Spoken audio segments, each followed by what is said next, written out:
Sejam todos bem-vindos ao Bate-Papo Com. Quero agradecer do fundo do coração por mais esse momento, mais essa live que retoma a sua normalidade. Quero agradecer mais uma vez mesmo por todos que vão estar aqui chegando. Quero que curtem, compartilhem e passe para todos os seus amigos, suas plataformas digitais, para a gente estar falando muito de inclusão. Estava com muita vontade de estar junto de vocês. Estamos aí de volta. Quero falar muito de verdade, muito de inclusão. A gente sabe que a gente precisa, a gente tem que estar se comunicando e tem que estar falando sempre, sempre, sempre, sempre. Hoje tenho o prazer de retomar as lives e estar junto com este convidado que eu tenho um carinho muito grande, que a caminhada do autismo me apresentou e a gente está seguindo firme e forte junto. Pessoal, quero que vocês mais uma vez, volto a repetir, curtem, compartilhem, passe para seus amigos, familiares, para a gente estar falando muito de inclusão, que eu tenho o prazer de estar falando para vocês que no último dia 10 de junho o Bate-Papo estava fazendo 10 e está fazendo 5 anos, desculpa, não é 10, 5 anos de muita inclusão. 5 anos de um projeto que só cresce graças a vocês, um projeto que não só projeto de lives, eu tenho minhas ações, né, paralelo ao Bate-Papo, onde eu faço muita coisa para ajudar famílias atípicas e quero agradecer de coração mesmo por todo mundo estar junto. Não posso estar deixando de falar desses grandes parceiros desse projeto, que é o Mamas Burger aqui em Capão da Canoa, um restaurante que tu quer levar tua família, quer levar teu filho atípico, leva, que eu tenho um carinho muito grande e sei que vocês vão ser atendidos com o maior carinho. Também não posso estar deixando de falar de Anato, Núcleo de Terapia Ocupacional, no município de Tramandaí. Só seguir no Instagram ali, Anato, ali, que vocês já vão conhecer esse trabalho excelente dessa clínica, desse espaço de terapia ocupacional. Também não poderia estar deixando de falar de Eu Patron Barbershop no município de Imbé, no litoral do Rio Grande do Sul, onde tem um atendimento humanizado, o primeiro referência no nosso litoral do Rio Grande do Sul. O Thiago do Eu Patron Barbershop faz um atendimento das crianças atípicas, os autistas, com um carinho gigante, um atendimento que é como se fosse um anjo de tesoura. É uma pessoa que sabe trabalhar, entende a nossa dificuldade de pai atípico, e eu falo com propriedade de ir lá na Eu Patron Barbershop, no município de Imbé, no município, na Avenida Paraguaçu, no município de Imbé, na Avenida Paraguaçu, em frente ao Mercado Superbom. Também não poderia estar deixando de falar de Corte Azul. Corte Azul, siga no Instagram ali, Corte Azul Teia. Vocês vão conhecer o trabalho também de um barbeiro que faz um trabalho excelente, humanizado, também no município de Viamão. É só ir no Instagram e ali conhecer o trabalho e compartilhar também nas suas redes sociais e estar falando muito dessa nossa inclusão. Pessoal, hoje eu tenho o prazer enorme, tá, de estar chamando esse convidado aí para estar junto conosco, para falar um pouco da história dele, das batalhas, das dificuldades, da vida típica, onde a gente sabe que quem convive com a vida típica sabe que não é fácil. Então esse cara aí tem muita coisa para falar para vocês. Quero dar boa noite a todos que estão chegando, agradecer de coração aí por cada um que está chegando, e vamos lá para chamar esse convidado para falar um pouquinho, para ele se apresentar um pouco, falar um pouco da história dele e a gente entender um pouco da luta, né, da causa, da inclusão, da neurodiversidade. Vamos buscar aqui o convidado aqui para estar junto conosco. Vamos fazer aqui para nós aí, esperar que ele chegue junto conosco aí. Fiz o convite, vai estar se organizando. Olha aí, noite, Guilherme, tudo certo? chegou, vai chegando, vai te organizando. Não, aqui é um bate-papo descontraído, com compromisso, e hoje tenho a felicidade de reabrir o bate-papo. Já cansei de agradecer ele em off por ter aceitado o convite. E hoje aí, Dinho, quero que tu te apresente um pouquinho aí e fale um pouco de quem é o Dinho. Vamos lá, então. Prazer a todos que estão aí na live. Eu sou o Dinho Moura, sou ativista da causa autista há 16 anos, fonoaudiólogo. Aprendi a conhecer o autismo num estágio, Guilherme, em 2010, onde eu atendi uma mãe lá no consultório. Primeira vez que eu estava indo para um estágio de linguagem, né? E aí atendi uma mãe atípica com um paciente de 6 anos, e essa mãe, quando entrou para fazer a entrevista inicial comigo, que é uma anamnese que a gente faz, esta mãe, Guilherme, me disse que queria se suicidar, né? Que tinha um pensamento muito forte: eu quero me matar e vou matar meu filho. É assim que ela estava falando, porque daí ele vai parar de sofrer. Aquilo me deu um choque tão grande, Guilherme, que eu acabei ficando, cara, como isso, né? Como é que isso pode acontecer?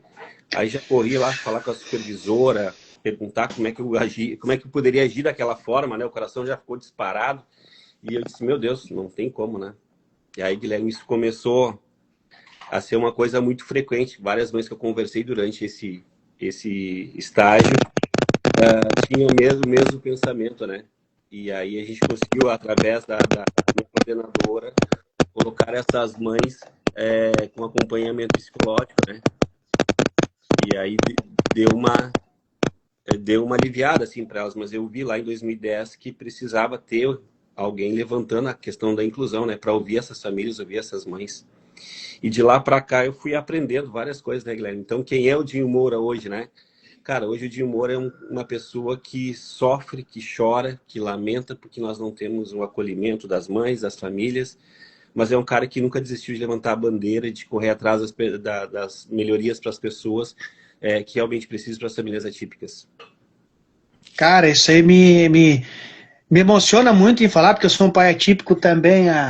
Meu filho tem 18, então são 15 anos também na causa. E de uns anos, vou dizer assim, desses 15 anos eu vou falar assim, uns 10 bem ativo, assim, bem entender mesmo o autismo e lidar com famílias, não com o meu filho Daniel. Porque ele, para mim, eu sempre falo, né, um presente de Deus. Os meus dois filhos, o Daniel e o Gabriel, o mais velho, o Daniel é um presente de Deus que me deu assim, ó, um compromisso que todo homem em si acredita que boa parte quer ser pai um dia na vida, né? Quer ser pai. E aí quando tu ganha esse presente de Deus, que é ser pai, vem com um desafio maior ainda. Depois que eu vou descobrir que é o autismo do meu filho, né? Então, quando a gente descobre isso, eu sempre falo um choque, um baque, tudo diferente que na época, quando eu descobri, 15 anos atrás, pouco se falava do autismo, né? Então, tu vai entender o que é autismo. Tu tinha uma rede social chamada YouTube, praticamente, onde tu assistia um vídeo de um filho, que eu descobri o diagnóstico do meu filho, que é o nível 3 de suporte não verbal. Uhum. O que era isso na época? Pô, nível 3 de suporte não verbal. Aí tu vai lá acompanhar na rede social, no YouTube, tu vê vídeos de uma criança acorrentada, trancada de casa, não tendo suporte nenhum. O que era o suporte naquela época? Então, quando a gente vê, nesse decorrer dessa caminhada, quando vê pessoas, que agora vai chegar no ponto que eu quero falar para ti, assim, aqui, vê a tua luta pela causa, não só pelo autismo, mas pela neurodiversidade, e tu não vivencia isso. Tu é um profissional da área ali que tu te formou, fonoaudiólogo, olhou aquela situação ali e levou aquele choque para ti e entendeu também que tu pode ajudar de alguma maneira. Então, isso é o que eu quero te dizer, fazer uma pergunta. Na verdade mesmo, fora aquele relato que é muito forte, o porquê em si, e tu consegue ter essa continuidade na causa. Porque eu, como pai atípico, teve momentos que disse, não quero ajudar mais ninguém. Eu quero ajudar meu filho, porque não tem como. A minha cabeça tá milhão, e eu queria saber de ti, o que te motiva, na realidade, a estar aí já praticamente 16 anos na causa. Cara, eu vou te responder da seguinte maneira. As pessoas às vezes falam, eu não sou pai atípico, né? E aí entra muito essa questão, né? Por que eu sigo com essa luta? Cara, se eu disser para ti, eu entendo dessa dor dos pais, eu vou estar te mentindo, né? Porque eu não entendo. Eu conheço a dor dos pais, né? Porque uma coisa é tu conhecer a narrativa do que as pessoas passam e tu viver isso todos os dias, e a outra é tu tá dentro da dor, é tu entender a dor, é que tu viver a dor, tu é ser pai atípico, né? E então, o que me motiva, na verdade, Guilherme, sempre foi ajudar as pessoas, né? A gente teve, ao longo dos 16 anos, várias famílias que eu visitei, que eu conheci, e de alguma forma ou outra a gente acabou acolhendo essa família, ou com uma escuta, ou com alguma solução de alguma demanda, foi fez com que a gente se motivasse, porque às vezes, Guilherme, tu não precisa muitas coisas para as famílias, é um acolhimento, é uma escuta, né? Tu não precisa fazer milagres, precisa só acolher as pessoas e incluir. E eu acho que isso é o que me motiva. Toda vez que eu encontro uma família atípica, Guilherme, eu paro para escutar. Porque o mais difícil para essas mães, essas famílias, é alguém que escute. As pessoas querem dar opinião, as pessoas querem falar. E eu não, eu quero escutar. Porque aquela dor daquela mãe, muitas vezes, que ela quer pôr para fora, ela não consegue, justamente pelo fato de que ela não consegue ter alguém para desabafar. Porque as pessoas que chegam perto dela, essa mãe é louca, essa mãe tem algum problema, essa mãe é estressada, essa mãe... Como que ela não vai ser se ela não tem uma rede de apoio, se ela é mãe 24 horas, se ela não consegue deixar o filho com ninguém, não consegue descansar, o filho... Cara, tu falou uma coisa que foi muito legal. Quando tu sonha ser pai, tu é pai, né? Eu vou te dizer algo que talvez tu nunca tenha ouvido, mas eu vou te falar. Cara, se Deus te deu um filho atípico, é porque ele sabia que tu tinha capacidade para fazer esse filho um cidadão, um ser humano, e tu ia dar o amor integral para ele. E é sobre isso que a gente fala, o amor, né? O que move essas mães é o amor. O que me move, Guilherme, é o amor a essas mães, essas pessoas. Poder ajudar. É por isso que eu sou ativista dessa causa. Cara, diga assim, ó, porque eu tenho uma fala que eu levo para minha vida toda, né? Hoje eu estava na terapia com meu filho e tem mães ali também na volta, o filho sendo atendido também, eu converso também bastante. E uma mãe com um filho recente, assim, a criança tem 3 ou 4 anos, então ela descobriu agora recente, ali, aquela dificuldade toda de entender. E aí eu vejo aquela criança pequena, já lembro do meu filho, tem aquela troca, aquela conversa, assim, e aí a gente, quando eu levo, que nem eu falei para eu levo 3 palavras na minha vida, ainda não me marquei na pele, que eu gosto muito de tatuar, né, receber, então, eu tenho boa parte dessa tatuagem dedicada ao autismo, que é amor, paciência e persistência. Essas 3 eu levo para minha vida toda. Amor, porque é o amor que a gente tem, né? A paciência, que tu tira uma paciência da onde não existe para te lidar com teu filho. E persistência, porque tu tem que persistir, tu tem que acreditar. Porque aquela coisa simples, eu sempre falo, meu filho é um não verbal, né? Então eu fui cantar parabéns, sempre lembrando data de aniversário. Uma criança típica, antes de estar com 1 ano ali, tu tá cantando parabéns, tá batendo palminha ali, tá junto com o pai e a mãe. Verdade. O meu filho, eu canto parabéns até hoje, eu canto parabéns agora, ele tem 18, vai fazer 19, mas com 6 anos de idade, eu cantando parabéns, ele associou, né, daí bateu palma, ficou batendo palma. Uhum. Então tu imagina assim, um pai levar 6 anos pra olhar ali, teu filho bater palma. É que nem a fala, o meu filho é não verbal, eu nunca ouvi do meu filho, eu te amo, o pai, a gente associa papai porque é o pai, mas tu não ouvir eu te amo do teu filho, eu fico, para qualquer pai, mas o olhar do meu filho, a conexão que ele tem comigo, eu te falo de coração aberto. Não sei se eu queria ouvir eu te amo. O amor não tem palavras, né? E eu tenho uma coisa, sabe, assim, ó, que eu nunca me preocupei com a fala do meu filho. Sabe aquela questão, teu filho vai... Porque autismo tem isso, pode vir a falar, tá, pois é. As pessoas às vezes me perguntam. Sempre a minha maior preocupação, e isso é até hoje, é socializar. É conseguir que o meu filho esteja na sociedade. Mesmo que ele dependa da minha pessoa ou de alguém, mas que ele seja... Eu tenho um olhar diferente, assim, um olhar assim que as pessoas vão entender o porquê que ele tá ali. Então eu saio hoje, posso dizer assim, eu saio até mais tranquilo, por mais que eu seja que tenha os julgamentos que eu conheço. Eu tenho 15 anos aí caminhando, então a gente sabe as pessoas. Mas olhar que eu consigo sair de casa, que um dia eu soube do diagnóstico, a gente fica pensando que eu nunca vou conseguir tirar meu filho daqui de casa. Como é que eu vou ir pra rua? Como é que eu vou ir no mercado? Como é que eu vou num shopping? Como é que eu vou ir viajar de ônibus? Como é que eu vou? Eu lembro até hoje, o desfile de 7 de setembro dele, a primeira vez que ele foi uma correria e a gente foi, vamos lá, vamos. A madrasta dele, na realidade, na época, né, porque eu já não estava mais casado com a minha esposa, falando e vou pontuando para vocês, tá? Eu sou daquela parcela dos 22% que luta pelo filho e pela causa, tá? Porque muitos pais abandonam. A minha questão não foi o meu filho, quando eu saí. A questão é que não deu certo, cada um pro seu lado, o meu elo continua que é meu filho. Deus me deu um filho, ele tá ali, eu sigo fazendo. Então, a minha emoção, quando a primeira vez que eu consegui sair mesmo com ele, que ele foi desfilar um 7 de setembro e almoçar fora, nossa, assim, eu fico pensando, pode, dá para fazer. É o que eu falo para as mães muitas vezes. É difícil sair? É. Tenta uma vez, vai lá. Não deu, volta. Mas não desiste. Às Sim. vezes demora, mas dá certo, sabe? E eu vejo a tua caminhada, Dinho, assim, ó, bem, eu digo promissora porque a gente sempre fala assim, que quem tá na causa não desiste nunca, né? Eu entendi isso.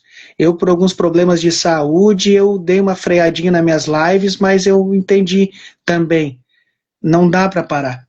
Não. Porque se tu não estiver ali falando, pontuando, dizendo, explicando, lutando pelas famílias, é muito gratificante a gente ver o retorno que tem das pessoas perguntar, Bag, mas tu não tá mais... Vai voltar, vai voltar. E eu tenho o prazer hoje de dizer que tem um parceirão que eu encontrei na caminhada, que é tudinho, tá? Amém. Então eu tenho que te agradecer. Toda a vida já agradeci um monte de vezes, porque a pessoa, quando aparece na vida da gente, não é por acaso. Então eu posso te dizer assim, de coração aberto, que como existe gente boa, né, nesse mundo. Existe bastante. E bate na porta. Outra coisa que eu digo assim pra ti, Dinho, essa questão da tua luta, da causa. Vou te fazer um relato, eu vou fazer uma pergunta na realidade, né? Porque tu passa por muitas coisas, né? Em algum momento, assim, porque tu conhece várias situações, né? Essa primeira que tu já disse ali daquela mãe que queria tirar a própria vida, a gente sabe que é muito sério, assim. Mas em algum momento, assim, dessa tua correria, tu pensou em parar? Assim, parar, assim, pai, a minha cabeça não dá mais para isso. Em algum momento tu teve isso? Na verdade, cara, eu tive alguns momentos na minha vida que me levaram aonde eu tô indo hoje. Na pandemia, em 2020, eu trabalhava, atendia pacientes autistas, e aí a gente começou a não poder atender os pacientes. E aí entrou aquela questão, e agora? Quebra aquele vínculo com o paciente, o que que eu vou fazer, de que maneira eu vou ajudar essas famílias, né? E aí eu fiz algo que foi meio contramão, assim, de um terapeuta, né? Eu comecei a visitar essas famílias, né? Eu tinha lá algumas famílias que eu atendia e eu comecei a ir na casa das famílias. Pedia permissão para as famílias, né? Eu fui com máscara, fui com luva direitinho. A gente usava uma máscara na época. Além da máscara de pano, uma máscara que era tipo um plástico na frente ali, um acrílico, para visitar as famílias, ver se estava tudo bem, para não perder aquele vínculo com o paciente, para poder mostrar para eles, né, que a gente estava ali. Mas em 2022, depois da pandemia, eu vivi algo que foi muito grandioso na minha vida, né? Eu digo assim, uma experiência ímpar. Eu fui presidente do Conselho Regional de Fonoaudiologia. O pessoal me convidou para fazer parte de uma chapa e eu aceitei.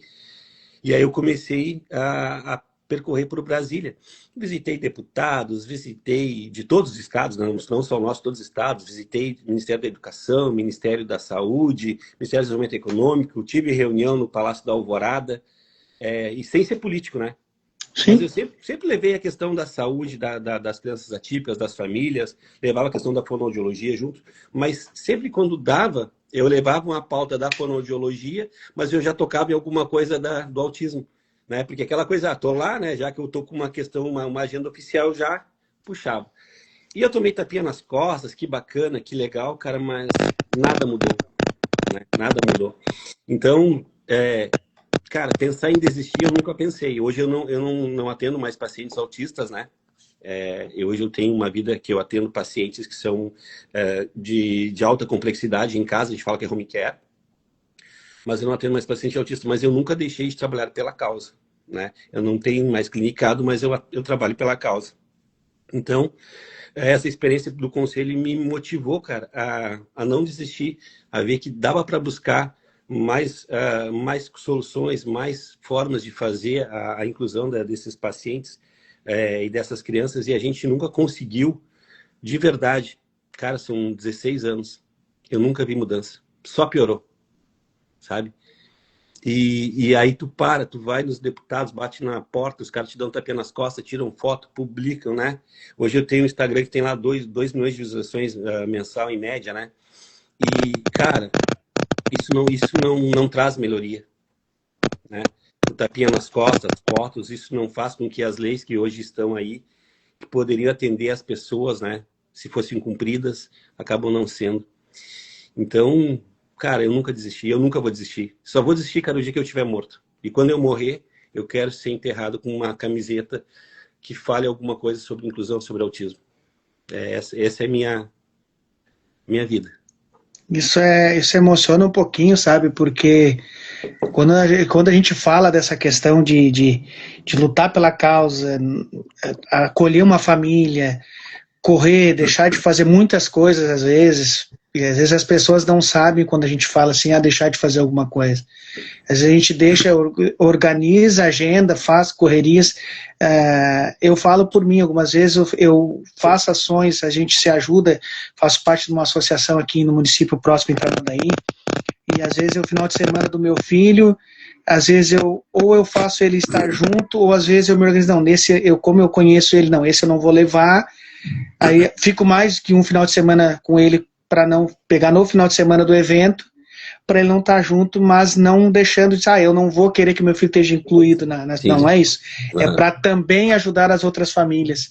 Então, só que ninguém sabe essa correria, porque o Guilherme faz isso, porque o Dinho faz aquilo, é muito fácil chegar ali, pegar um microfonezinho, botar aqui e falar, ninguém sabe quanto é difícil tu procurar um Dinho, procurar outros convidados para estar falando, e sendo que a minha vida ela não é rede social. A minha vida é outra, minha profissão é outra. Então eu sempre falo, esse momento que eu tô aqui, ao mesmo tempo que eu me desligo para ser eu tô bem, estou fazendo o que eu gosto, mas também é um compromisso. Então isso é importante a gente estar sempre falando e batendo na tecla. O Guilherme é aquele pai atípico, aquele ativista da causa que não está indo de porta em porta, mas a rede social ela está sempre aberta para estar conversando e falando de inclusão. Ô Dinho, eu vou aproveitar aqui, teve uma pessoa que fez uma pergunta aqui, tá? É direito teu de responder ou não também, né? Não, a gente sabe que... Vamos responder. Vou ver que é pelo que está escrito ali, tá? Prof. Andressa Vieira Corujona. Tá. Gostaria de fazer uma pergunta ao Dinho. Essa longa jornada de 16 anos, como é ser embaixador do autismo? Conta para nós. Para mim foi uma surpresa, né? Ser convidado, ser agraciado com essa honraria pelo Partido do Autista. Na verdade, o Partido do Autista é um partido que ainda não está formado legalmente, eles estão buscando, né? E aí o Osmar entrou em contato comigo, conhecendo o meu trabalho. Ele conheceu o meu trabalho lá no Rio de Janeiro, ele é carioca. E aí começou a conversar comigo, cara, nós queremos te homenagear e queremos que seja nosso representante aí do partido, para a gente poder ter um braço aí para acolher as famílias e tal. E aí eles me deram essa honraria. Para mim foi um motivo de orgulho de verdade. Só que assim, respondendo à professora, eu acho que esse título acaba não sendo nada, porque o que eu vejo hoje, Guilherme? Eu gostaria que a gente pudesse unir as famílias, unir as associações, fortalecer, torná-las todas uma única voz. E a gente não consegue porque até as próprias críticas que muitas vezes as pessoas fazem, né, em relação de que o cara está se promovendo em cima do autismo, em cima dessa questão. E, cara, eu não ganho nada com isso. Eu nunca quis ganhar nada com isso. Eu sempre quis ajudar. E hoje eu vejo que tem muitas pessoas que se dizem ativistas, que são donas da verdade porque elas sabem mais, porque sabem isso. E, cara, não é quem sabe mais ou sabe menos. É unir todo mundo para fortalecer a causa. É isso que eu penso, assim. Então, obrigado pela pergunta para a professora. Qual é o nome dela mesmo, Guilherme? Deixa eu procurar aqui. Se não fugiu aqui. Não fugiu, não. Eu vou achar. Professora Andressa Vieira Corujona. Andressa, obrigado pela tua pergunta. Se precisar, de repente, conversar comigo no meu Instagram, tá à disposição. Lá também tem o link do meu WhatsApp pessoal. Pode me chamar. E gratidão pela pergunta. E se alguém quiser mais alguma pergunta, estou aqui para responder. Até vou aproveitar o gancho que não seria uma pergunta, mas eu vou falar uma ideia de uma mãe aqui, que eu sempre gosto de falar a questão dos níveis, tá? Do suporte. E o TEA nível de suporte 1, a luta também é muito grande. Deus no controle de nossas vidas. Meu filho tem 21 anos e TEA nível 1. Eu já vou falar para ela, eu acho às vezes é muito É difícil para todos, dependente do nível. Mas eu vejo assim, eu, Guilherme, como um pai de um nível 3 de suporte, o nível 1 acho muito mais difícil de lidar. Porque Sim. a sociedade, infelizmente, ela julga, ela martela, ela bate, ela machuca, mas raramente ela te estica a mão e te acolhe para ajudar. O autismo não Então, tem cara, né? aí É tá aí. triste. Aí não tem cara. E Não tem aí, cara. eu sempre falo também, né, Tinha, assim, ó, tá mais que na hora da sociedade entender. Eu não vou. A gente fala de. Tem várias deficiências, síndromes e tudo mais. Mas tá mais que na hora da sociedade entender o que é autismo mesmo de É. verdade. Porque tu vai conviver com autista no teu dia a dia, independente do local, da profissão, do espaço.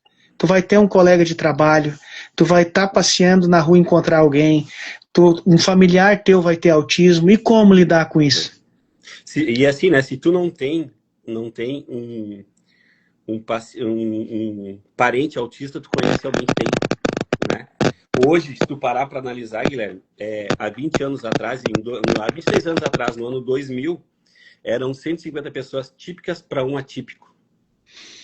Hoje é 1 para cada 36, conforme o CDC, e já tem um novo estudo de 1 a cada 31. Então, a gente tem que parar para pensar e ver o que está acontecendo de verdade na sociedade. Porque essa transformação, esse número de pessoas autistas que estão tendo diagnóstico, que hoje são crianças, né, e alguns muito tardio também, né, adultos já tendo diagnóstico, mas, cara, como é que vai ser daqui 10 anos? Daqui 20? Não vai inverter? Então, se a sociedade não entender isso, Guilherme, e se as pessoas não entenderem, nós vamos entrar num caos. Por quê? É uma transformação que precisa ser feita, e não é adaptar o autista à vida normal, é adaptar as pessoas ao autismo, a reconhecer, a respeitar, a valorizar. E se não fizermos dessa maneira, Guilherme, não tem como a coisa ser diferente, né? Vai dar um bug geral. Porque, cara, quem vive o autismo todos os dias, assim como tu, como as mães, sabe a luta que é. A luta que é para te conseguir espaço numa escola, para te conseguir um monitor. As escolas limitam os filhos para ficar meia hora, 40 minutos, né? E às vezes o aluno fica no canto jogado, não tem um planejamento assertivo de ensino para o aluno, não tem o PEI, né? A escola é adaptativa hoje, ela não é uma escola inclusiva de verdade, porque ela pegaram a escola comum e tentaram adaptar para transformar ela numa escola inclusiva. E aí, Guilherme, eu vejo muito isso que não está funcionando, não está dando certo. Tu quer ver uma coisa? No Rio Grande do Sul, 47 mil professores pediram afastamento no último ano, isso é um dado que eu busquei na internet, tá? 47 mil professores no estado pediram afastamento por doenças mentais. E aí tu imagina, o professor às vezes está na sala de aula, tem 2, 3 alunos na sala de aula que são autistas e o professor não consegue acolher esse paciente, não consegue entender. Então o professor acaba sofrendo também. E é isso que eu quero dizer para ti, cara. Se hoje a sociedade não entender que nós temos que nos adaptarmos aos pacientes, às crianças autistas, não vai mudar. E vai ficar cada vez pior. Em 20 anos, né, 26 anos, o número de diagnóstico aumentou. E aí a gente vê que só piorou a questão de acolhimento, de inclusão, a sociedade cada vez mais negligenciando, né? É bonito falar de autismo, né? Tu vê lá um ou outro político, né? Eu levanto a bandeira do autismo, eu levanto isso, tem lá 3, 4 mandatos. Eu nem sei se podia falar isso, né? Mas eu tô falando 3, 4 mandatos e os caras nunca fizeram um projeto de lei para atender as crianças autistas, nunca mandaram uma emenda parlamentar para a instituição para poder fazer ampliar os atendimentos ou criar, né, uma escola de verdade inclusiva. Então, cara, é triste a gente ver que a nossa sociedade está à mercê de muitas vezes de gestores, eu vou dizer gestores, né, e políticos que acabam usando a causa para autopromoção, né? E nós temos muito isso assim de separar as coisas. Precisamos entender que existe política, precisa de política, precisa de políticos, né, que entendam sobre a causa, que falem sobre a causa, que estejam engajados, mas que não usem, né, a bandeira a cada 4 anos para dizer que defende o autismo. Isso, cara, é triste demais. É por isso que nós vemos hoje falta de uma escola adequada, falta de terapias, todos os municípios sofrem com isso, falta de profissionais. Quando tu vai trabalhar em algum centro autista, assim como eu trabalhei lá na Alvorada, fui diretor do centro autista ano passado, eu vi que cada paciente lá tinha uma terapia por semana de fono, uma terapia por semana de TO, uma de psicólogo. Cara, como que a criança vai evoluir assim? Não tem como. Imagina, Não tem tu como, né? imagina? E aí, para pensar, Guilherme, a criança de hoje é o adolescente de amanhã e o adulto de depois. E a gente sabe, né, Jim, que o adolescente e o adulto, a gente sabe que não tem nada, né? O pouco que se fala e se tem em questão do autismo é sempre falado em crianças. Crianças, crianças, crianças. É que nem tu falou, o adolescente e o adulto depois. Eu posso dizer que aqui no município, Capão, tem escola especial aqui também, fica até os 21 anos. Depois vai para onde? A PAI. A gente tem a PAI, daí a PAI atende as crianças, os adolescentes autistas que tem no município. E a demanda ela é muito alta, tem fila de espera e tudo mais. Mas do sistema que se funciona, pelo menos tem. A gente diz, mas aí tu te contenta. Não é te contentar, eu sempre falo, não é te contentar com pouco. Às vezes isso, sabe? Porque tu olha o sistema, tu não é que nem tu falou, não é em Capão, não é em Alvorada, não é em Porto Alegre, não é em Torres, não é em Santa Catarina. Como a gente diz, é geral. Todos os municípios têm essa dificuldade. Isso. Tem município que não tem absolutamente nada, né? É melhor ter pouco do que não ter, né? É bem isso, né? É uma terapia. Terapia por semana, que nem tu falou. Evolui? Não. Mas aí tu fica pensando, entre uma e nenhuma? Quer ver uma coisa que me choca, Guilherme? E aí uma experiência profissional minha, eu tenho MBA em Gestão de Saúde Pública, né? Eu coordenei o Centro Autista de Alvorada ali por 10 meses. Entrei em dia 21 de janeiro de 2025 e saí no final de novembro, no início de novembro eu saí. Pedi exoneração do cargo por questões pessoais. Eu entrei num centro de 12 anos, que tinha já funcionando, com várias falhas administrativas. Procedimentos, né? Em 10 meses eu apresentei um projeto para o prefeito e para o secretário de saúde da cidade, onde eu iria ampliar e dobrar o número de atendimentos. Aí eu saí de 780 atendimentos mensais para 1.620 atendimentos.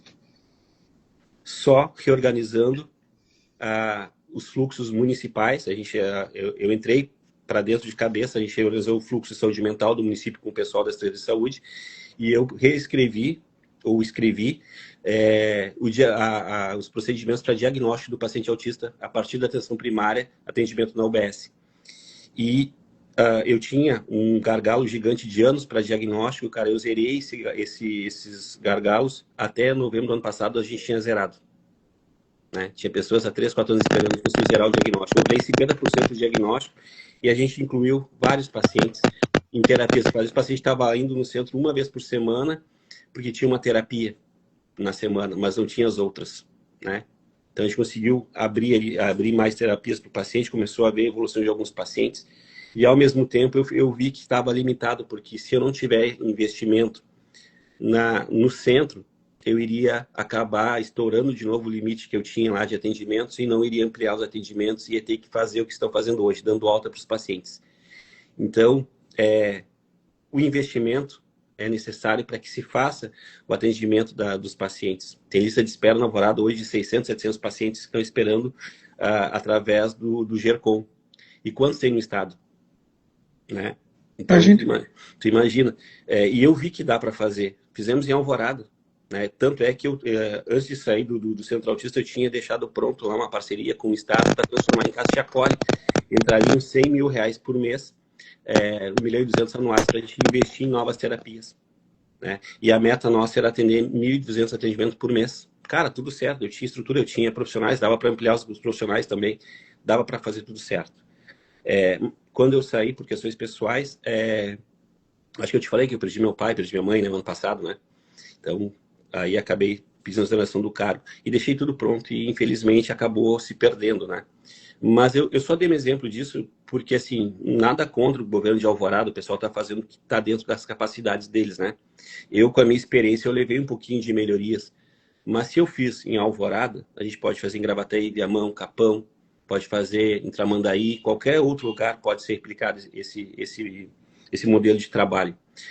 E principalmente, né, Guilherme, querer fazer. Hoje é mais bonito e fica mais legal eu tirar uma foto de uma rua que eu estou investindo 500 mil reais, 1 milhão, para pavimentar uma rua, porque eu vou ter o apoio daquelas pessoas do que eu investir em saúde e em atenção às pessoas neurodivergentes, porque isso não aparece, né? Não sai na foto.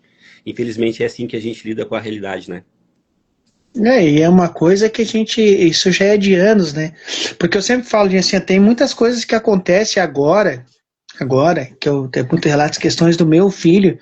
Quando tu fala a questão de, leva 30, 40 minutos na escola, eu vou te dizer que o meu filho na escola regular na época, ele entrava às 8 e às 10, mas aí eu até vou entender na época, eu sempre digo, eu sempre fui uma pessoa que muito tive diálogo, e tem até hoje, discussão e barraco é muito difícil comigo, nem serve. O meu filho entrava às 8 e eu já estava com o telefone no bolso, às 10 horas ia me chamar, porque não conseguia ficar, tá, tudo bem, tá. Aí vou lá, organizo, até que disseram assim, deu uns 15 dias, aí me apresentaram a escola especial do município. Não tem problema nenhum, fui lá, até quando ele começou a ficar na escola especial, isso me lembra até hoje, a minha atual esposa, que foi professora do meu filho, aí quando eu deixei ele na escola, tá, que hora que eu vou buscar? Eu acostumado às 10 horas, não? Às 10, não? Às 11 e pouco. Minto, não era nem às 10, era de tarde daí, na escola especial. Não, às 3 eu busco. Não, às 5 e pouco. Eu falei umas 3, 4 vezes para ela, porque eu já estava para acreditar. E o seguinte, ele ficou na escola. E aí vem aquilo que eu falo, não só porque é minha esposa, mas é a profissional que é. Acredita no potencial da criança e quer resolver, quer ajudar. Só que isso tem consequências. Por a gente falar do profissional em questão da saúde, Sim. Ela continua dando aula até hoje, está na escola, só que hoje está de licença saúde por motivos, aquela coisa que a gente diz, né? Questão da saúde mental, a correria, mas logo está de volta. Mas é aquela coisa que eu digo assim, a importância não deixa a importância que eu sempre falo da questão da causa, da luta, e dá para ser feita, é como tu fala. Tu apresentou um projeto, um trabalho e fez funcionar aquilo ali, porque eu sempre falo, na área da política em si, o político eu vejo muito pouco se preocupar, eu falo de verdade, tá? Às vezes as pessoas acham que em si até propriamente com o povo. Sim. Ele está lá para ajudar o povo. Mas a impressão que tem é o contrário. Eu estou lá. Estou para me ajudar. E aí eu estou ali eu estou. E se a pessoa entendesse que nem tu falou a questão das famílias atípicas, das associações, e eu tenho isso e eu entendo eu falo a mesma língua que a tua. Se as famílias atípicas entendessem a força, o potencial assim, em questão de cobrança que elas têm unidas, não ficava um pouco em cada canto. Tava todo mundo lutando. Tu sabe que uma coisa eu observei há uns 16 anos que é legal a gente comentar. Existem várias associações e vários grupos de WhatsApp de mães atípicas no Brasil inteiro, né? O que acontece com esses grupos de mães atípicas? Vira assistencialismo. Uma mãe ajuda a outra com uma fralda, com um remédio, com 1 quilo de arroz, 1 quilo de açúcar. E o principal, que seria falar sobre a causa, fortalecer a causa, acaba não sendo falado. Por quê?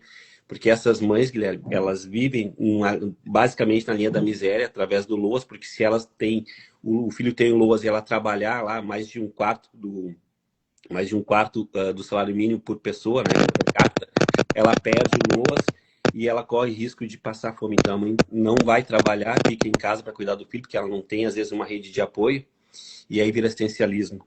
Cara, como isso faz com que as pessoas fiquem na linha da miséria independente do Estado. Porque o próprio Estado, né, a lei que foi criada lá no artigo 20 do projeto do LOAS, ele limita as pessoas de trabalhar, as mães de trabalhar. E eu tenho certeza, Guilherme, que toda mãe atípica gostaria de ter um espaço, uma escola, como tem em Capão da Canoa, para deixar o filho lá 5 horas, 6 horas, para que ela pudesse fazer um trabalho nesse período. Até home office mesmo, né? Trabalhar em casa. Mas, cara, como é difícil. Por quê? Porque a própria lei limita. O Estado torna as pessoas dependentes. E hoje nós temos o CRAS, que deveria fazer esse trabalho de acolher essas famílias, e a falta de investimento também limita, porque o CRAS não enxerga essas famílias, sabe? É difícil, isso é no geral. Então, no Estado como um todo, Guilherme, e aí a gente fala Estado, Rio Grande do Sul, Brasil, né, como um todo, não existe hoje políticos, gestores que se preocupam com a inclusão de verdade. O discurso até é bonitinho como as leis. Aí tu vai pegar, estudar a lei lá ela não atende a algum critério e acaba ficando parada bonitinha na gaveta. Cara, se existe lei, tem que ser cumprida. Direito, cara, não é favor, é obrigação, né? E é isso que a gente tem que fomentar nas famílias atípicas, o poder que elas têm. É direito delas. Se elas levantarem a voz, elas conseguem, mas tem que ter união. E é isso que eu vejo, assim, cara, que eu digo, cara, enquanto não se unir, não vai ter força. Não vai. Por quê? Porque não tem interesse público. O interesse público só vai entender quando tiver uma voz de representação. É bem complicado. E é bem isso aí que eu sempre digo, sabe? Eu sempre falo, o Guilherme faz isso, o Dinho faz aquilo. Mas atrás do Guilherme tem um caminhão de família querendo ajudar. Mas aí eu sempre falo no ajudar. Mas ajudar, eu falo assim, às vezes eu falo com as pessoas da minha volta aqui, gente, o que uma associação publicar, eu falo para a associação botou na rede social que lá, vai lá, compartilha nas redes sociais também, aparece, mostra, não consegue estar presente no ambiente, eu fui numa palestra ontem sobre seletividade alimentar, é bem importante, uma coisa para a gente entender, questão do meu filho, mas não só meu filho, mas para poder ajudar as famílias também. Tu vai olhar uma palestra assim que tu podia ter 400, 500 pessoas, tem 50, 40. Quando tem, né? Quando tem. Aí tu fica pensando assim, aí tu olha o gestor, o município que fez, que organizou, caso te acolhe ou te acolhe, daí tu olha, será que vale a pena? E daí eles vão pensar, não, mas vamos ver, se der para fazer a gente faz. Porque começa a ver que não tem o público ali que eles querem alcançar. Aí para que vai fazer? Esse que é o problema. Aí onde tem aquela união que a gente busca, e é difícil buscar. Agora eu vou aproveitar uma pergunta aqui, Dinho, aqui, ó. Tá escrito Luans Cordeiro aqui, acho que tu conhece. Talvez tu não conhecer também, a gente vai conhecer depois. Uma pergunta.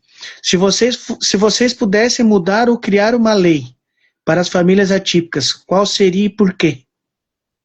Cara, eu tenho 10 leis, 20 leis que eu poderia falar sobre todas elas. Eu vou falar uma só, que eu acho que essa é a maior de todas. Porque a gente já tocou no assunto, né? Mas, cara, hoje, para mim, eu gostaria muito que os deputados federais criassem uma lei, e já está tramitando algumas coisas lá em Brasília, que desse a liberdade econômica da família. Que a família pudesse ter a liberdade de trabalhar sem perder o osso. Eu acho que aí já começaria a ter uma melhora de vida das pessoas, que elas iriam sair da linha da miséria. Porque hoje tem essa questão, se ela trabalha, ela perde o LOAS, se ela perde trabalho, ela está sem o LOAS, até recuperar o LOAS, ela passa fome. E aí fica essa questão de dependência. Então essa seria uma das leis que eu criaria. Mas, cara, eu tenho ideias de muitas leis. Inclusive sobre essa lei, Guilherme, eu entreguei uma minuta, porque eu não posso apresentar leis, né? Mas essa em primeira mão, eu apresentei há alguns dias atrás ao deputado Carlos Gomes um projeto de lei de liberdade econômica para as mães atípicas, que é exatamente para corrigir essa falha da lei que criou o LOAS, do artigo 20, que fala sobre a liberdade econômica para as mães sem perder o LOAS. Então, já encaminhamos para o deputado, ele já encaminhou para Brasília para fazer toda uma análise, né, para ver como que vai apresentar essa lei, porque eu acho que é isso, né? Como ativista, eu tenho estudado já há 16 anos sobre como é que se escreve uma lei, de que maneira, se tem viabilidade, se não tem, viabilidade jurídica, econômica, como que a gente faz ela funcionar. Então, eu fui me especializar para entender isso. Então, quando eu escrevo um projeto, uma minuta de lei que a gente fala, eu já deixo ela redondinha, né? Para o cara, pegou aqui, ele sabe como é que ele vai fazer e ficar pronto. E eu espero muito de coração que ele consiga apresentar esse projeto de lei antes ainda eles têm um recesso agora, que ele possa apresentar isso do recesso. Mas se não conseguir, que apresente depois, porque eles comprometeram em apresentar, ele é um senhor muito sério, porque isso vai trazer para as mães a liberdade para trabalhar, né? Mas aí a gente pode criar um projeto, né, a gente sonha, né? Projetos para atender as famílias atípicas, né? Para as mães terem prioridade, para as mães... Uma coisa simples, que nós não temos hoje prioridade no mercado, prioridade, né? Porque esses dias atrás eu fui no mercado aqui perto da minha casa e até postei no Instagram lá, uma mãe com uma criança atípica de 6, 7 anos, um paciente autista identificado, né? E a criança começou a se desregular e as pessoas começaram a murmurar ali e veio alguém do mercado e pediu para a mãe ir embora. Cara, eu larguei as coisas que eu tinha na mão, fui atender a mãe, aí conversei com a mãe e tal, a mãe tava... Cara, eles não deixaram nem ela passar no caixa com prioridade. Ah, não, passa aqui, mãe, pra poder te liberar. Não, ela tem que largar e sair. Aí eu fui, conversei com ela e tal, levei ela em casa, voltei lá no mercado, tentei falar com o gerente, não me atendeu. Aí peguei 2 testemunhas que tinha lá que eu conheci, que estavam ali, que eram Uber, que eles presenciaram o fato, e eu disse, cara, eu vou denunciar no MP. Fui lá e fiz uma denúncia. Mas a denúncia não vai resolver. Né? O que vai resolver Você tá acostumado. Pessoas se conscientizar que tem que ter prioridade. E, cara, é na fila do mercado, é na fila do banco, é em tudo quanto é lugar. Mas para resumir essa história, eu cheguei em casa, brabo, eu tinha sido para comprar coisa para fazer janta, eu falei, cadê as coisas para fazer a janta? Eu disse, aí contei para a história, fiquei tão irritado que acabei não conseguindo fazer, sabe? Deu uma raiva. Mas é isso, cara, se a sociedade em si entender, e se as empresas entenderem que elas têm que qualificar os profissionais, isso é um projeto de lei que pode ser feito amanhã ou depois. Eu estou dando dica, né, para quem é aí, para obrigar as empresas a fazerem qualificação dos seus profissionais.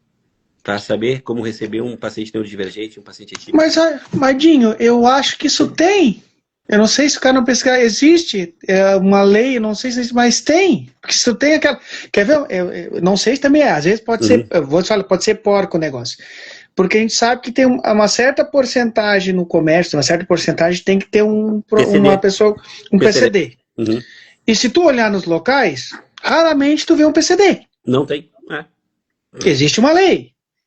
O problema é assim, ó, existe quem fiscaliza, mas nunca, esse que é o problema, nunca funciona as coisas, o tal da lei, o direito, tudo Sim. tem, mas nunca funciona. Não sai do papel, né? E a gente sempre olha assim, ó, a lei em cima da lei. Uhum. Tu pega uma CIPTEA, por exemplo, ela tem nacional, aí vem nacional, vem estadual, regional, vem municipal, por que tem que, aí a gente fica pensando, pra que tanto? Uma em cima da outra? Sendo a mesma coisa. Mas tu sabe que é tudo engessado, né? Por exemplo, é tipo a lei para a empresa ter o PCD trabalhando. A empresa tem benefício se ela contrata os pacientes. Mas aí esbarra em outra questão, Guilherme, que é muito importante que tu falou. Existe a lei, mas o que falta, Guilherme? Qualificação para esses profissionais, para estar no mercado. Tu entendeu? Então, assim, tem paciente que é cadeirante, que pode trabalhar, tem paciente que tem alguma comorbidade, cara, pode trabalhar. Vou dar um exemplo assim, o autista suporte 1, que ele é neurologicamente capaz de desempenhar uma função. Esse paciente, se tivesse uma qualificação profissional, se adolescente, ele poderia ser encaminhado para uma vaga de emprego, poderia trabalhar, poderia ser um cidadão, se tornar um cidadão, né? Claro que é preciso ter cuidado quando for fazer a pré-seleção dos pacientes, porque não é qualquer paciente que se enquadraria, né? Por isso que eu falei, tem que ser um paciente que tenha a capacidade neurológica de entender os comandos e saber fazer, porque a gente entende que muitas vezes o paciente tem um atraso no desenvolvimento dele, né? Então, que seja neurologicamente capaz, qualificar e encaminhar para a vaga de emprego. Por quê? Porque esse cara vai se tornar um cidadão, vai ter orgulho de trabalhar, né? Então, tem muitas coisas que poderiam ser feitas que depende do quê? Política e boa vontade. Querer fazer, né? E é o que a gente não vê isso. Que eu acho que é o grande agravante, né, Guilherme? Os gestores não querem fazer. E quem sofre são as famílias. E agrava cada vez mais, né? Com certeza, a gente se vê, cada vez que eu sempre falo dessas caminhadas que a gente tem de 15, 16 anos na causa, a gente fica pensando lá no início e até agora, vai melhorar. Cara, eu tô ficando, de verdade, sabe, bem preocupado, porque a impressão que eu tenho é que não tá melhorando, parece que tá piorando. E não vou dizer assim, parou ali, não, estacionou, não. Tá piorando. Então aí eu fico pensando, Eu sempre falo, né? Eu não, eu de verdade mesmo, eu pensar no futuro do meu filho, Guilherme, tu tá errado. Não, não. Eu falo assim, se eu pensar muito no futuro do meu filho, eu não consigo trabalhar o presente. Eu falo como pai atípico, Sim. porque a preocupação daí tu não consegue lidar com aquele momento dele ali, porque, ai, se acontece alguma coisa, o que que eu vou fazer? É. O que que vão fazer? Hoje eu vejo assim, ó, existe um lar para idoso Aham. e um lar para um PCD, para um autista. Existe? Eu não sei. Se eu sei, é uma clínica. Eu vou botar Aham. numa, não é uma clínica que eu quero botar meu filho. Ou um adulto que seja quando for depois, Aham. se for o caso de precisar. E a gente vê que não tem. É Não o tem. tal que a gente vê políticas públicas sempre geradas para a criança, para o autista, para a Sim. criança. O adolescente e o adulto, a gente não vê nada trabalhado em torno daquilo ali. É que É. nem o exemplo que tu deu do profissional. Como é que a gente vai botar um autista nível 1 em algum local se não tem uma capacitação olhado para a pessoa com deficiência? É. Olha. E tu sabe que é uma coisa que eu quero comentar contigo, Guilherme? Nós falamos em leis, né? Eu escrevi esse livro aqui, Direitos Invisíveis. Esse livro a gente está aguardando para lançar ele, vai lançar esse livro, eu vou doar para as famílias, eu tenho 100 cópias para doar. E esse livro ele pega desde o diagnóstico dos pacientes, o que fazer a partir do diagnóstico. Muita gente também fica perdida, né, Guilherme? Ah, meu filho foi diagnosticado, e agora? O que eu faço? Então esse livro ele é para mostrar exatamente isso, ó, direitos invisíveis, o que eles não te contam sobre os teus direitos atípicos neurodivergentes. Então, aqui, esse livro, com a experiência de 16 anos, eu fui identificando as leis, como seria, como faz o acesso, e eu estou trazendo aqui um resumão para as pessoas poderem entender o básico, né? E começar a acessar os seus direitos, porque as próprias pessoas não sabem os seus direitos, né? Até hoje tem pacientes que são autistas que não recebem LOAS. E pior, tem muitos pacientes aí que o governo federal e o INSS estão cancelando o benefício. Cara, autismo não tem cura. Não tem cura. Então, se tem um teto de gasto alto, o governo federal uh, cancelou 22 milhões, ou 22 bilhões de verba que era para atender esses pacientes e disse que a maior culpa era dos pacientes neurodivergentes. Cara, se o governo enxugasse as contas, fizesse o seu trabalho direitinho como gestor, não iria cancelar o benefício dessas famílias. E quantas famílias estão na dependência desse LOAS passando fome? Então, cara, Porque o BPC, a gente fala o valor, eu sempre falo, é para sobreviver, para te alimentar. é. Porque se tu botar uma terapia ou botar uma medicação que uma criança ou um Acabou, adolescente toma, acabou. acabou, A gente acabou. só vai falar do canabidiol, por exemplo, se tiver que tomar um canabidiol, acabou, praticamente vai o BPC quase todo no canabidiol. E o canabidiol era já para estar no SUS, no rol na lista dos medicamentos do SUS, porque ele realmente já foi comprovado cientificamente que funciona, né? E a gente tem que ter um certo cuidado para falar sobre essa questão de medicamento, né? Mas, cara, minha mãe, ela, por 4 anos, tinha Alzheimer. Minha mãe não me conhecia. Depois de um ano, ela não me conhecia. Não sabia quem eu era. De vez em quando ela lembrava e tal. Nós começamos a administrar canabidiol. Um neurologista prescreveu e a gente começou a administrar para ela. Cara, foi incrível a evolução que ela teve. Voltou a lembrar da gente, voltou a conversar, voltou a... Cara, ela estava na cama, usava fraldas. Começou a sair da cama, começou a fazer as necessidades sozinha, começou a ter uma vida normal. Ela teve uma sobrevida, né? Até ir a óbito. Mas, cara, funciona. Funciona. Isso já era para estar dentro do hall dos medicamentos lá que tem o SUS, só que pela burocracia, pela falta de política também não tem. Então, tu vê que tudo esbarra na política, né? Sim. Tudo é política. E aí a gente entende, cara, que para que nós possamos ter de verdade melhorias para essas famílias, tem que ter política e tem que ter união dessas vozes. Não pode ser o Dinho, não pode ser só o Guilherme, né? Ou o Dinho e o Guilherme, tem que ter mais 50, 100. Cara, pensa assim, uma a cada 36 gaúchos é autista. Uma a cada 36 famílias é atípica no nosso estado, só de autista, fora os PCDs, tá? Só de Sim. autista. Se nós pegasse uma a cada 36 famílias e dissesse não, eles iam nos ouvir. Como eu digo, que a nossa união, se tiver mesmo a união, ela é muito forte. É É, muito forte. é que Porque não, a não gente sabe que é. e não pode ter ego, né? Não pode, tem que ter, porque assim, eu digo, cara, tu defende a bandeira do autismo. Não, eu não levanto bandeira. Eu levanto uma causa. Eu sou defensor da causa autista. Eu sei que tem pessoas que sabem muito mais, conhecem muito mais de autismo do que eu. E tudo bem, faz parte. Eu não sei tudo. Eu estou sempre aprendendo. Mas eu sou humilde para entender que às vezes uma pessoa sabe menos do que eu e eu posso colaborar, posso ajudar de uma forma humilde, sem querer impor a minha vontade. Porque é isso, cara. Se nós não tivermos isso, nós não vamos conseguir fazer com que as pessoas entendam e aprendam. As próprias famílias precisam aprender a lidar com a situação, precisam aprender a se comunicar melhor, a buscar os seus direitos, né? Sair dessa zona de dependência, né? Que a gente vive numa linha a gente sempre fala uma linha de miseráveis, na verdade, né? Porque, cara, parece pesado falar isso, né? E eu ouvi de muitas mães isso, eu vivo na linha da miséria, eu sou miserável. E eu disse, não, tu não é. A gente se coloca, porque elas se colocam na situação, porque elas estão limitadas. Então, cara, é muito triste a gente falar isso, né? Assim, e eu sei que tem pessoas que vão bater em mim depois no Instagram e dizer, tu chamou as pessoas de miseráveis. Não, não chamei. É uma condição. Eu sempre digo, né, Dinho, eu sou muito transparente nessas falas, assim, ó, e querem bater, depois bate, eu sempre fui assim, eu sempre falo, principalmente quando eu gosto, mas não gosto, modo de dizer, eu sempre falo da figura pai, a pessoa pai, aqui o Guilherme, ele é pai, aquele pai que vira as costas pro filho, nem pra esposa, pode ser pra esposa, vira pra família, na realidade, aquilo ali não é pai. Não, não é. Porque assim, mais de 80% vira as costas, né? Esquece do filho. Aí assim, ó, eu fico imaginando, cara, é um presente que Deus te deu, tudo bem que ficou mais difícil de tu lidar, mas é um presente que tu tem de lidar e querer fazer e acontecer.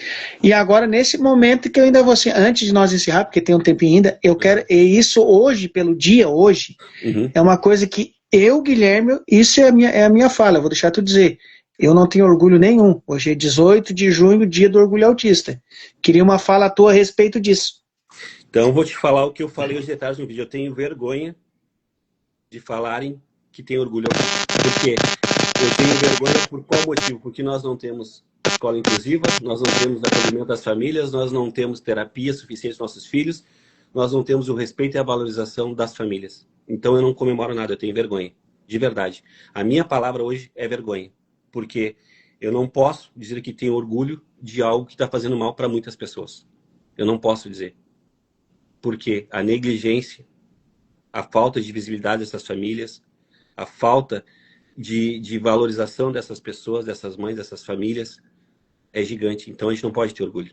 A gente tem que ter hoje uma revolta e dizer, cara, eu não tenho orgulho, eu tenho uma tristeza gigante.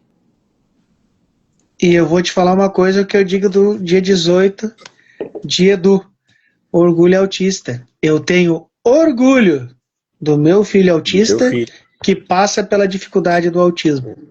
E a tua fala eu completo com isso que eu falei, eu completo com a tua fala. Porque dia 2 de abril, Dia Mundial da Conscientização do Autismo. Tá, tu vai conscientizar o autismo, vai explicar que é difícil, e não é no dia, eu sempre falo, é todos os dias. Todos os dias. Porque é muito fácil a gente pegar uma data, não só pelo autismo, mas qualquer outra. Tu pega a data ali, falou, beleza. É que nem eu sempre falo a política em si. De 4 em 4 anos, aparece a bandeira lá, o autismo pra lá, pra cá, pra lá e pra cá. Não é assim, gente. Tem que entender que a família está passando dificuldade. Não é o Guilherme que está falando.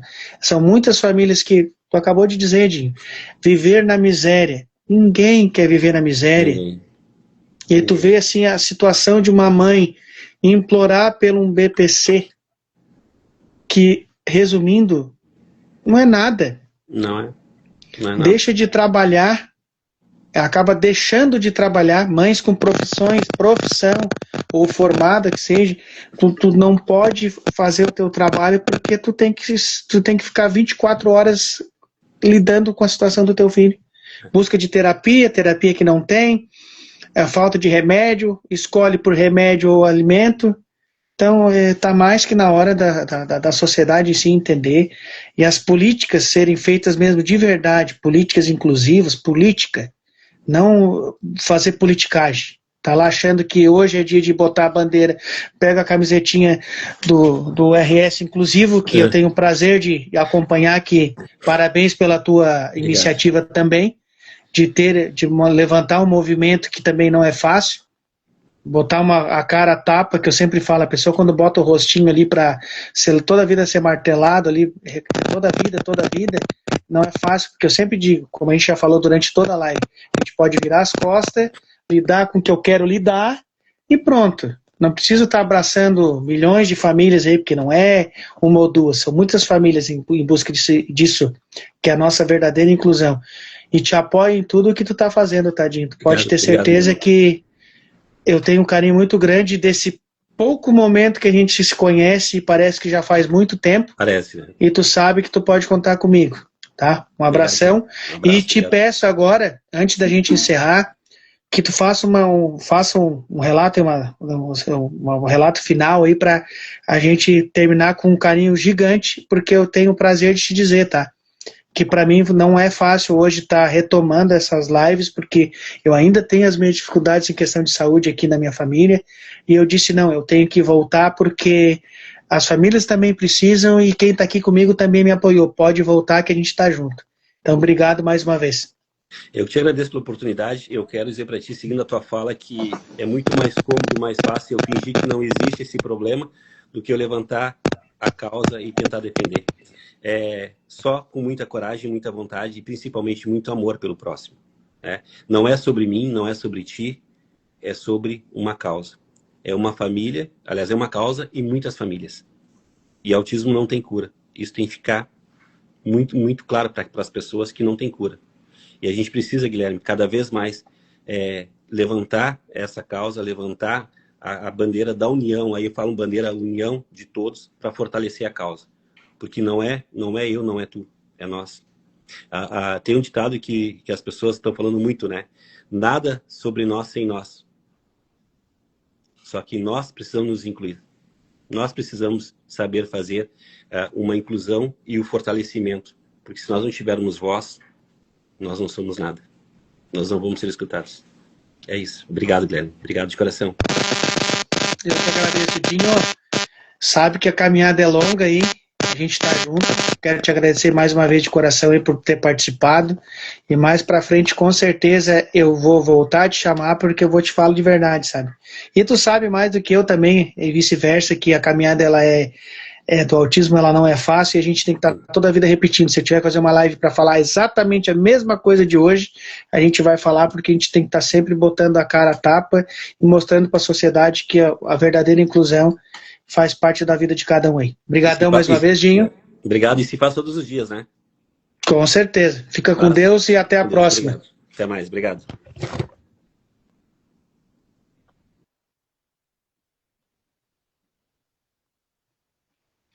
Pessoal, quero agradecer a todo mundo que participou dessa live mais uma vez aí, o projeto Bate-Papo com retomando em grande live com o Dinho. Fique com Deus, espere novidades que com certeza vem muita, mas muita novidade. Tem projeto novo chegando aí. Fiquem com Deus e até a próxima.